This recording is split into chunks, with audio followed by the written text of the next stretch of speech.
প্রধানমন্ত্রীর বিশেষ সহকারী মাহবুবুল হক শাকিলের জানাজা এবং সর্বস্তরের মানুষের শ্রদ্ধা নিবেদন শেষে লাশ নিয়ে যাওয়া হয়েছে নিজ বাড়ি ময়মনসিংহে। বেলা 11টায় ঢাকা বিশ্ববিদ্যালয় কেন্দ্রীয় জামে মসজিদে অনুষ্ঠিত হয় প্রথম নামাজে জানাজা। এর আগে সকালে ঢাকা মেডিকেলে মরদেহের ময়নাতদন্ত শেষে চিকিৎসক জানান তার শরীরের কোথাও আঘাতের কোনো চিহ্ন পাওয়া যায়নি। আরও জানাচ্ছেন মুকসিমুল আহসান। প্রধানমন্ত্রীর গণমাধ্যম বিষয়ক বিশেষ সহকারী মাহবুবুল হক শাকিলের মরদেহ ঢাকা বিশ্ববিদ্যালয় কেন্দ্রীয় মসজিদ প্রাঙ্গণে নেওয়া হয় জানাজা এবং সর্বস্তরের মানুষের শ্রদ্ধার জন্য।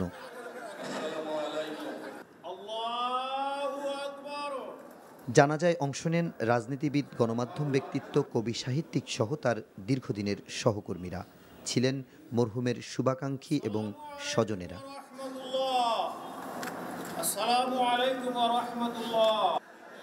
সাবেক এই ছাত্রনেতার প্রথম জানাজা শেষে শ্রদ্ধা জানায় আওয়ামী লীগ, ছাত্রলীগ এবং বিভিন্ন সামাজিক সাংস্কৃতিক সংগঠনের নেতাকর্মীরা। শ্রদ্ধা জানায় সর্বস্তরের মানুষ।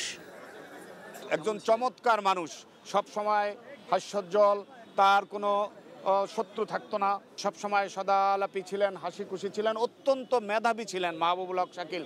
কবি এবং লেখক মাহবুবুল হক শাকিলকে ফুলেল শ্রদ্ধায় বিদায় জানান সাহিত্য সাংস্কৃতিক অঙ্গনের অনেকেই।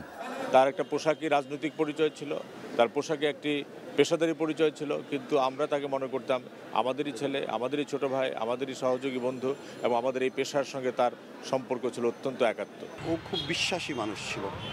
বিশ্বাসটা যে জায়গায় করতো সেটি হচ্ছে মানুষের প্রতি তার বিশ্বাস ছিল। এটা আমার কাছে বন্ধুর প্রতি তার খুব বিশ্বাস ছিল। আর যে আদর্শে বিশ্বাস করতো সেইটার প্রতি প্রচণ্ড তার ভালোবাসা এবং বিশ্বাস ছিল। এর আগে রাজধানীর বারডেম হাসপাতালের হিমঘর থেকে ময়না তদন্তের জন্য লাশ নিয়ে যাওয়া হয় ঢাকা মেডিকেলে। ময়না তদন্ত শেষে চিকিৎসক জানান ভিসেরা রিপোর্ট পাবার পর তার মৃত্যুর প্রকৃত কারণ জানা যাবে। আমরা তার বডিতে বাহ্যিকভাবে এবং ইন্টারনালি কোনো ইনজুরি পাই নাই। এই জন্য আমরা তার ভিসেরা প্রিজার্ভ করেছি, হার্ট প্রিজার্ভ করেছি, পাশাপাশি ব্লাড এবং ইউরিন প্রিজার্ভ করছি। এই সবগুলো রিপোর্ট যখন আমাদের কাছে আসবে তখন আমরা কনফার্ম করতে পারবো কীভাবে সে মারা গেছে। প্রথম জানাজা ও মানুষের শ্রদ্ধা নিবেদন শেষে মাহবুবুল হক শাকিলের মরদেহ নিয়ে যাওয়া হয় ময়মনসিংহে। বাদ মাগরিব ময়মনসিংহের কেন্দ্রীয় ঈদগাহ ময়দানে নামাজে জানাজা শেষে ভাটিকাশোর পৌর কবরস্থানে লাশ দাফন করা হবে। মঙ্গলবার রাজধানীর গুলশানের এক রেস্তোরাঁয় মারা যান প্রধানমন্ত্রীর বিশেষ সহকারী, ছাত্রলীগের সাবেক সহসভাপতি, সংস্কৃতি মনা মাহবুবুল হক শাকিল। Muksimul Ahsan, NTV news, Dhaka.